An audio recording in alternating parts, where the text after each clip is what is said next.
Hey guys!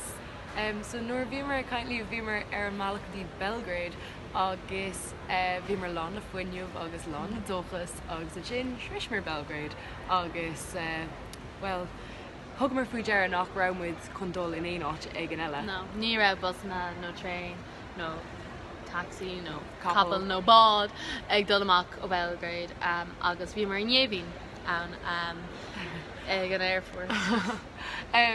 Ach cúmar isteach go dtí an balla agus just rinnemer iirecht chun bus áach ní raibh sé gobar. So chuimar as go dtí an airport agus hosímar ag smaoineamh faoin na heitiltaí bhála agus ag smaoineamh faoi I dul as go dtí Bloc léas. So inis támuid ar an malach bhála, támuid I Rome, so támuid chun pís exploráil a dhéanamh in nacht. Agus a sin Támuid ag dul go Cologne ar maidin na mhór. So ras go dtí Cologne agus an sin ó Cologne go Bloc léas. So ag an am sin amach, bhaimid ar ras in éireann. Woo!